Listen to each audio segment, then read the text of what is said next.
Olá, seja muito bem-vindo. Este é o Vida Devocional, seu programa devocional de toda manhã. É muito bom nós estarmos juntos, muito bom poder compartilhar a palavra do Senhor e muito bom saber que você tirou esse tempo para meditar na Escritura, para ser edificado por meio da palavra do Senhor, algo tão necessário quando, em meio a uma agenda corrida, por vezes nós nos esquecemos de ter esse tempinho nosso com o nosso Deus. Tempo para ler a Escritura, tempo para orar, tempo também para sermos edificados, abençoados pelo Senhor, e que bom que você escolheu esse tempo na sua vida. Quero falar um pouquinho com você hoje sobre um texto que se encontra lá em Efésios, capítulo de número 4, a partir do verso 25. Eu quero dizer sobre isso não se faz. Essa é a temática que eu quero trabalhar com você neste dia. Por isso, deixando a mentira, fale cada um a verdade com o seu próximo, porque somos membros uns dos outros. Irai-vos e não pequeis. Não se ponha o sol sobre a vossa ira, nem deis lugar ao diabo. Aquele que furtava, não furte mais. Antes, trabalhe, fazendo com as próprias mãos o que é bom, para que tenha com o que acudir ao necessitado. Não saia da vossa boca nenhuma palavra torpe, e sim unicamente o que for boa para a edificação, conforme a necessidade, e assim transmita graça aos que ouvem. E não entristeçais o Espírito de Deus, no qual fostes selados para o dia da redenção. Longe de vós toda amargura, e cólera, e ira, e gritaria, e blasfêmias, e bem assim toda malícia. Antes sede uns para com os outros benignos, compassivos, perdoando-vos uns aos outros, como também Deus em Cristo vos perdoou. Sede, pois, imitadores de Deus, como filhos amados, e andai em amor, como também Cristo nos amou, e se entregou a si mesmo por nós, como oferta e sacrifício a Deus em aroma suave. Vamos orar? Senhor, nós lemos a Tua palavra e precisamos ser edificados por ela. Neste dia, neste tempo em que separamos para crescer um pouco mais, para aprender um pouco mais, ensine-nos, ó Deus. Fala conosco, aqueles que nos ouvem, que o Senhor possa transformar a vida deles por meio daquilo que aprenderão de Ti neste momento. É a nossa oração, em nome de Jesus. Amém. O livro de Efésios é uma carta escrita pelo apóstolo Paulo para a igreja de Éfeso, igreja esta que ele havia pastoreado. Então, as palavras de Paulo para esta igreja são as palavras de um pastor para o seu rebanho. São orientações para que aqueles crentes vivam bem. Aquela igreja tinha um grande problema, a divisão entre os cristãos. De um lado, crentes judeus convertidos, do outro, crentes gentios convertidos. E esses grupos não se davam muito bem dentro da igreja. O apóstolo Paulo começa sua carta dizendo que todos nós fomos escolhidos pelo Senhor a um propósito para a redenção da igreja, do povo de Deus. Ele vai mostrar em seguida que não há mais barreiras dividindo judeus ou gentios. Todos nós somos filhos. A adoção de filhos por meio de Cristo Jesus, da graça, mediante a fé, nos faz filhos de Deus e não há distinção mais entre judeus ou gentios. Depois de falar dessa bênção de fazermos parte da família de Deus, sem nenhuma barreira nos dividindo, o texto passa a nos mostrar as implicações desta verdade. É como se no primeiro momento, então, o apóstolo Paulo dissesse: vejam que grande bênção vocês têm e experimentam de serem filhos do Senhor, de serem família, de serem povo de Deus. Que bênção! Que maravilha sermos co-herdeiros com Cristo Jesus, que maravilha termos assento na mesa, que maravilha poder ter comunhão com o Pai. Tudo isso são bênçãos desta filiação que temos com o nosso Deus. Mas o texto, em seguida, passa a nos mostrar que essa bênção de ser família traz também algumas obrigações. Todo filho tem obrigações para com a sua casa, tem obrigações para com os seus pais. Nós carregamos, no nosso dia a dia, na vida terrena, o nome da nossa família, o nome daqueles que nos criaram, e claro que nós não queremos envergonhar a nossa casa, porque essa realidade seria diferente em relação à nossa filiação celestial. Então, também temos o Pai Celeste. Carregamos o nome dele, somos selados pelo Espírito, é a marca do Espírito em nós. Precisamos, então, ter uma vida condizente à filiação que temos com o Pai Celeste. Por isso o texto passa a nos falar, a partir do capítulo 4, sobre esta vida de santidade que precisamos ter. Se você voltar a alguns versos anteriores a este que lemos, o texto fala para nos despojarmos do velho homem, romper com o passado e ter agora uma nova vida em Cristo Jesus. para essa nova vida em Cristo Jesus, algumas coisas mais não podem ser feitas. Por isso o tema desta minha breve meditação com você: isso não se faz. Lembre-se então, estruturando a carta na sua mente, que você é filho de Deus. Isso é uma grande bênção. Mas que ser filho exige de você uma postura diferente. Você representa o Pai Celestial. Tenha atitudes deste que te criou, que te chamou. Vejamos então no texto aquilo que nós não mais podemos fazer.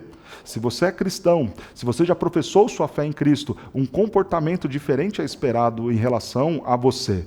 Então, isso não se faz. O que mais não podemos fazer? O texto começa nos dizendo: não minta mais.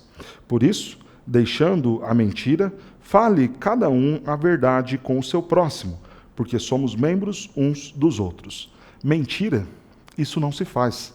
Não devemos mentir. Quem é o pai da mentira? O diabo. É assim que a Escritura vai defini-lo. O nosso pai não é o diabo. O nosso pai é o Senhor Deus. Então, a mentira não pode mais fazer parte da nossa vida, parte do nosso dia a dia.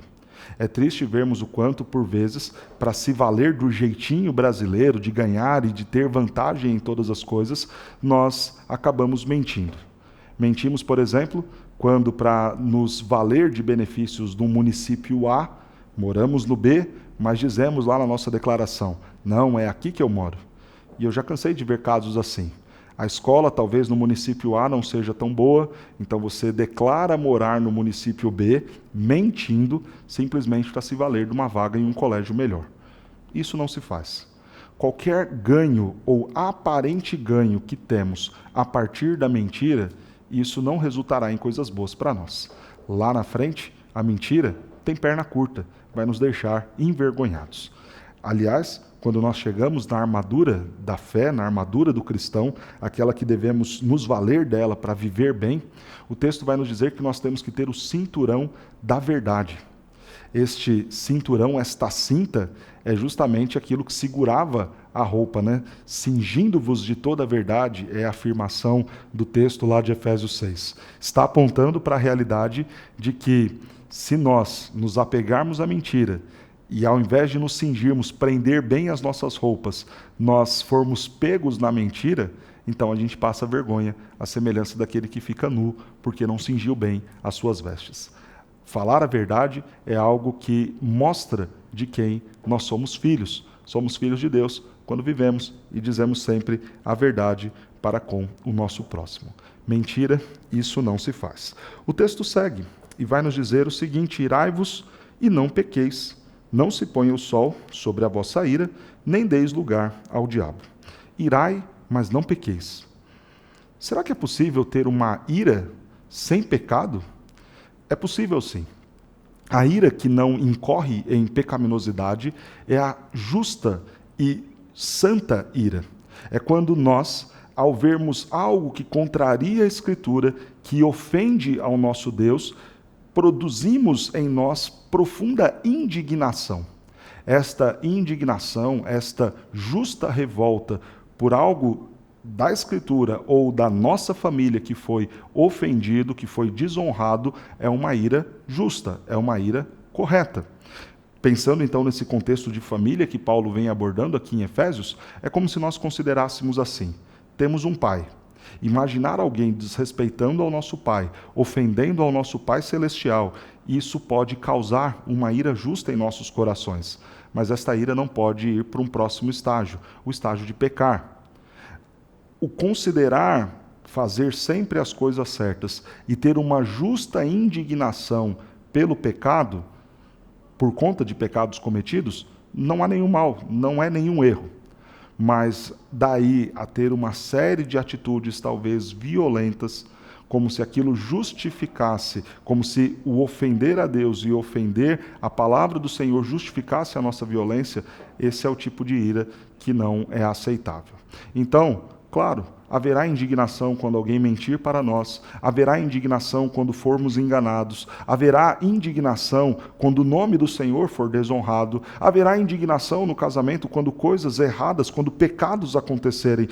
De certa forma, esta indignação, tratada aqui no texto com uma ideia de ira, e aqui ainda não pecaminosa, isso vai acontecer. mas a ira que leva ao pecado, isso não pode.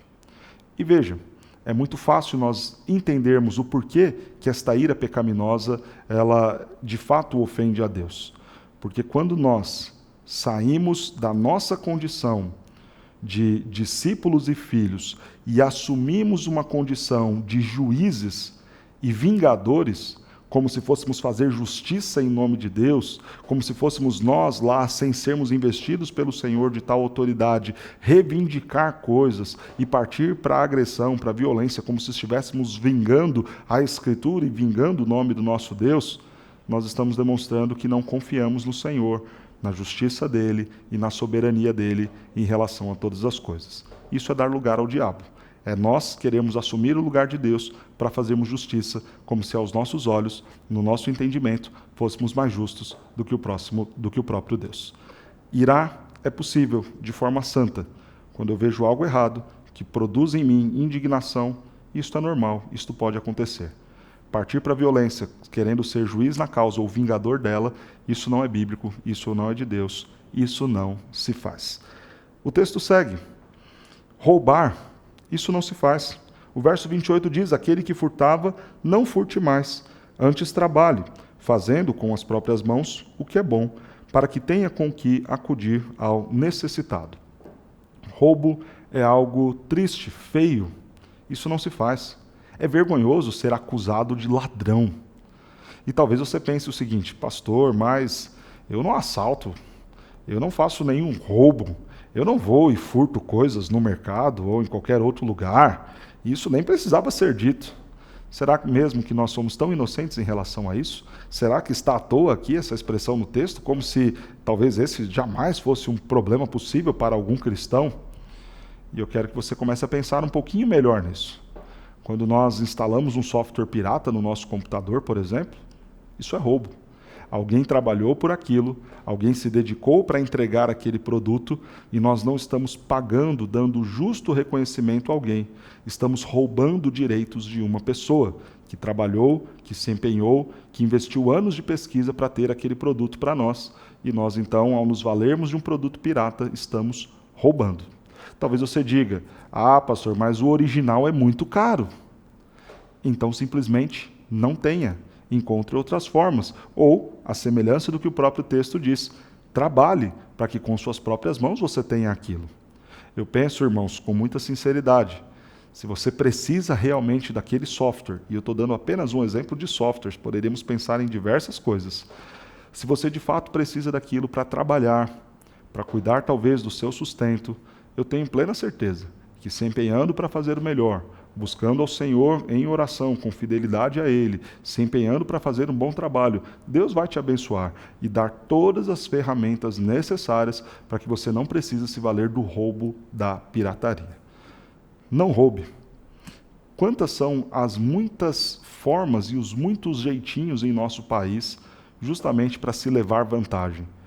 Além da mentira, carregamos outro problema, o problema do roubo.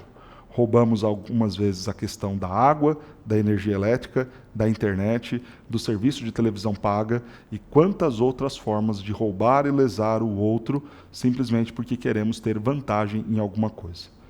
O maior problema é que, por vezes, essas coisas que são vindas de meios ilegais, de meios ilícitos, que caracterizam o furto, que caracterizam o roubo, elas são de coisas que talvez não sejam tão necessárias. Talvez você não precise tanto da internet, tanto da TV a cabo, tanto da telefonia, tanto de outros meios, e esteja roubando por simples luxos bobos à toa.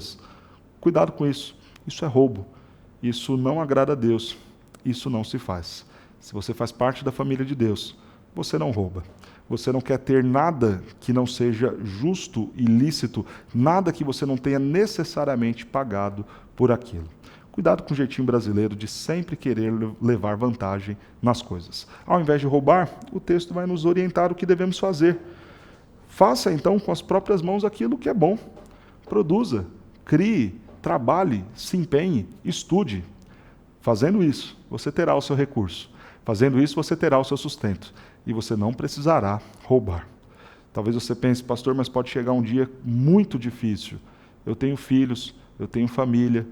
e se precisar eu farei isso. Eu quero te dizer que não é necessário. Nós, como povo de Deus, seremos sustentados por Ele. As formas de sustento podem mudar. Talvez aquela que nós mais desejamos, por meio de um emprego, com registro na carteira, mas se isso não for possível, talvez um benefício do governo, talvez alguém da família te ajudando, talvez a própria igreja te sustentando e te ajudando em um momento difícil.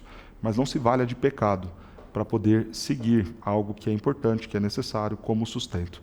Busque sempre o sustento, busque sempre fazer aquilo que é certo, porque esta é a grande chance que você tem de ser abençoado pelo Senhor. A melhor condição de internet, de água, de luz, você terá na sua vida quando você fizer o certo e não quando você roubar de todas essas companhias. Deixe essa ideia do jeitinho de lado, trabalhe e faça o bem com suas próprias mãos. Faça isso para ajudar o necessitado. O trabalho não é só para o enriquecimento, o trabalho é para que você sirva o seu próximo com os seus recursos. O texto segue. Nós já aprendemos até aqui o que não se faz. Nós não mentimos, mentira, isso não se faz. Nós não roubamos, roubo, isso não se faz. Nós não iramos, não nos iramos, a ira pecaminosa, isso não se faz. E agora o texto vai nos falar sobre a forma correta de falar, de tratar com as pessoas. Verso 29 em diante. Não saia da vossa boca nenhuma palavra torpe, e sim, unicamente o que for bom para a edificação, conforme a necessidade, e assim transmita graça aos que ouvem. E não entristeçais o Espírito de Deus, no qual fostes selados para o dia da redenção. Longe de vós, então, toda amargura, cólera, ira, gritaria, blasfêmias, bem assim também toda a malícia. O texto vai colocar aqui o jeito certo de tratar as pessoas, de falar com as pessoas. Falta de educação, falta de decoro, isso não se faz. Nós precisamos ter uma tratativa com as pessoas que edifique, que transmita graça, que faça o bem. Esta é a proposta do texto. Que não saia nenhuma palavra torpe da sua boca, nenhum palavrão, nenhuma palavra agressiva, nenhuma palavra carregada de ódio, de rancor, de mágoa. Isso não se faz. Mas sim unicamente aquilo que for bom, que for necessário. Olha que conselho precioso.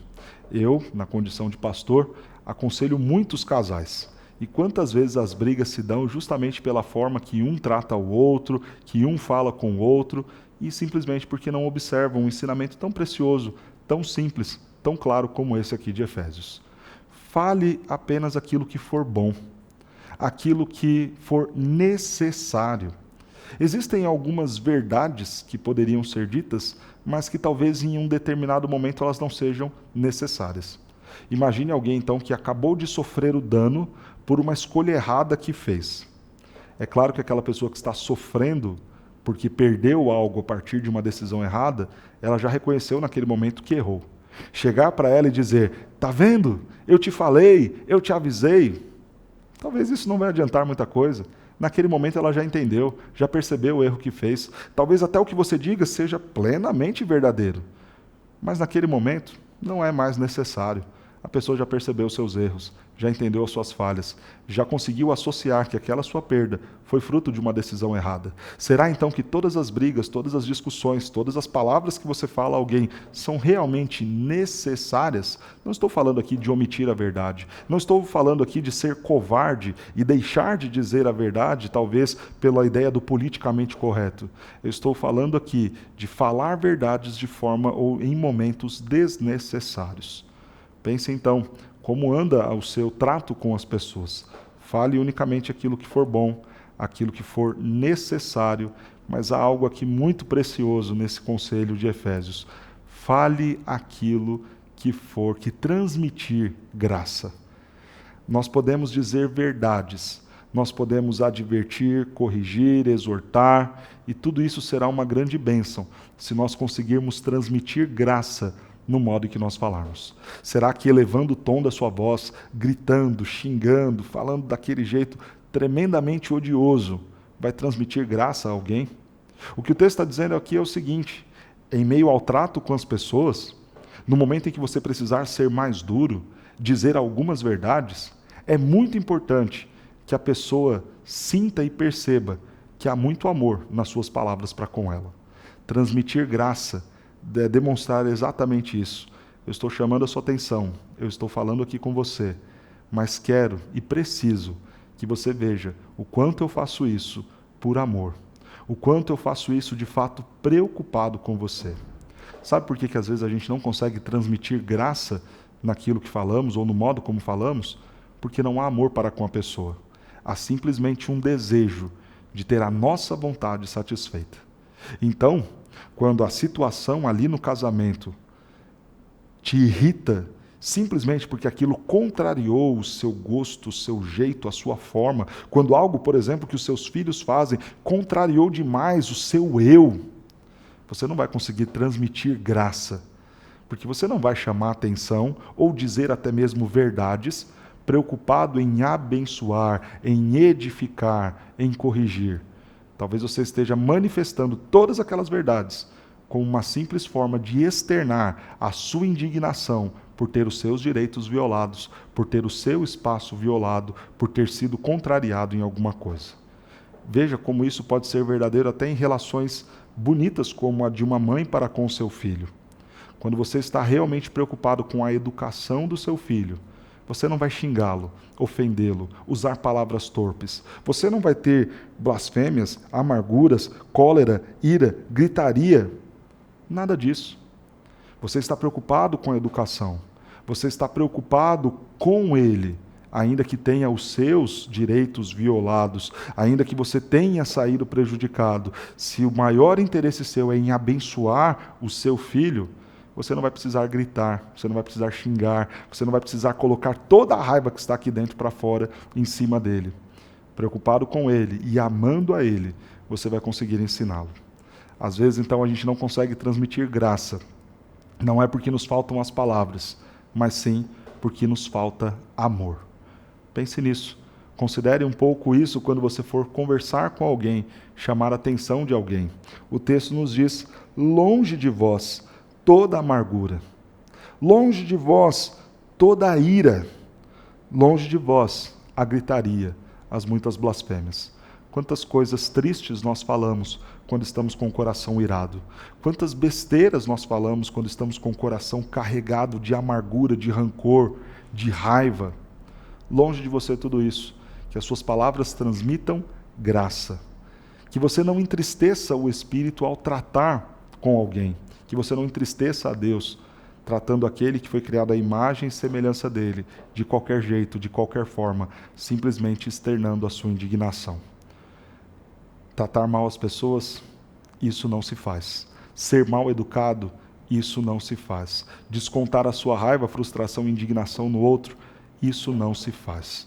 Nós temos aprendido aqui então em Efésios o que não podemos fazer uma vez que somos filhos de Deus. Não podemos mentir, não podemos nos irar, não podemos roubar, não podemos tratar as pessoas de qualquer forma. Precisamos tratá-las bem, ensiná-las, agradar a Deus por meio desse tratamento. E o texto agora vai nos dizer no verso 32: antes, sede uns para com os outros, benignos, compassivos, perdoando-vos uns aos outros, como também Deus em Cristo vos perdoou. Ao invés de roubar, ao invés de mentir, ao invés de se irar e descontar toda a sua ira, ao invés de tratar mal, antes, ao invés de fazer todas essas coisas, sede uns para com os outros, na relação de vocês, nesse trato de irmãos de vocês, porque são filhos do mesmo Deus, sejam benignos. Benignidade tem a ver com a ideia de ser bom, afetuoso, carinhoso com alguém. Como falta esse carinho em nós às vezes, né? Como infelizmente às vezes nós somos tão duros. E o texto está nos convidando a ser mais cordial, mais amoroso com as pessoas. Os nossos dias exigem de nós cada vez mais frieza, dureza. Parece que é assim que a gente trava e vence as nossas batalhas. Mas a proposta do texto é outra. Seja você mais carinhoso, seja você mais afetuoso, mais gentil com as pessoas. O texto diz: seja você mais compassivo. O que significa isso? Coloque-se mais no lugar do outro. Talvez a pessoa tenha errado, falhado, por conta de inexperiência, imaturidade, talvez até inocência. Talvez tente se ver no lugar do outro. Isso é ter compaixão, é ser compassivo. Aprenda a perdoar, perdoando-vos uns aos outros. não acumule mágoa, raiva, rancor. Perdoe, como também Deus, em Cristo, vos perdoou. O texto nos falou, então, do que não devemos fazer. Isso não se faz. E daquilo que devemos fazer. E nos dá agora, no final, a medida, o exemplo e o padrão. Deus é o nosso padrão para amarmos o próximo, cuidarmos bem dele. Em Cristo, ele nos perdoou. Por isso o texto nos convida. Sede vocês, então, imitadores de Deus. Andai, então, em amor, como Cristo nos amou e se entregou a si mesmo por nós, como oferta e sacrifício a Deus em aroma suave. Faça isso para com as pessoas. Trate bem, ame, cuide. Não minta, não roube-as, não se ire com elas, não as trate mal com as palavras, mas faça o bem para elas, porque foi assim que o Senhor Deus fez para conosco. Cristo Jesus, na cruz, se entregou por você, deu grande prova de amor e de bons tratos para com você, pecador. Então, não faça diferente em relação aos outros. Experimente desse amor do Senhor em sua vida. Entregue a sua vida ao Senhor. Tudo isso que nós falamos que não devemos fazer e o que devemos fazer só pode ser possível, conquistado, se nós o fizermos por meio da ação de Deus em nossas vidas. É Ele quem vai nos capacitar a corrigir os nossos pecados, as nossas falhas e tratar bem o nosso próximo. Que você se apegue em Deus para que Ele mude o seu temperamento, para que Ele mude as suas atitudes, que você entregue a sua vida para Jesus, para que Ele governe a sua vida e assim os seus relacionamentos sejam muito melhores. Que Deus te abençoe. Eu quero orar por você neste dia. Senhor Deus, nós louvamos a Ti pelo Teu cuidado conosco. Louvamos a Ti porque o Senhor nos amou, na cruz se entregou em nosso lugar. Muito obrigado. Nós temos em Ti grande prova de amor, de afeto, de carinho. Em Teus ensinamentos a forma certa de dizer coisas necessárias que edificam para o bem, que sempre transmitiram graça. O Senhor é o nosso exemplo, é a medida que devemos seguir. Nosso desejo, ó Deus, é que nós consigamos efetivamente alcançar este nível de excelência no trato com aqueles que estão ao nosso redor. Senhor, talvez muitas pessoas que estejam nos ouvindo agora estejam enfrentando duros problemas de relacionamento com as pessoas de casa, com as pessoas do trabalho, com as pessoas da igreja. E talvez muitos desses problemas estejam por não atentar àquilo que a Tua palavra acabou de nos ensinar em Efésios. Talvez haja ainda muitas mentiras, muitos roubos e buscas por interesses próprios. Talvez ainda haja a forma errada de tratar e falar com as pessoas, muita ira em seus corações. Que o Senhor então possa corrigi-los, convencê-los do seu pecado, ajudá-los para que eles tenham casamentos restaurados, para que eles tenham uma melhor relação com seus filhos, com seus colegas de trabalho, com a vida profissional, com seus irmãos da igreja. Que o Senhor abençoe, ó Deus. Abençoe todos aqueles, ó Deus, que estão nos ouvindo agora, que estão passando talvez por enfermidades, sofrendo dores. Que o Senhor possa aliviar toda dor, todo sofrimento físico, abençoar todo o tratamento que está em andamento em nome de Jesus. Que o Senhor abençoe também todos aqueles que estão sofrendo de problemas emocionais, trazendo a cura também para estes em nome do Senhor Jesus. Ó Deus, para aqueles que estão desempregados, que o Senhor abra portas, que o Senhor dê a estes a condição de ter o sustento. E nós, ó Deus, pedimos, por fim, para aqueles que estão distantes do Senhor, para aqueles que estão vivendo em pecados, não como filhos de Deus, mas como filhos do diabo, que o Senhor possa alcançar esses corações, convertê-los em nome de Jesus. Dá-nos um bom dia, cheios da graça do Senhor em nossas vidas. Em nome de Jesus nós oramos e pedimos. Amém. Que Deus te abençoe grandemente, que você tenha um dia excelente, que esses momentos de vida devocional se repitam na sua vida mais e mais. Deus te abençoe.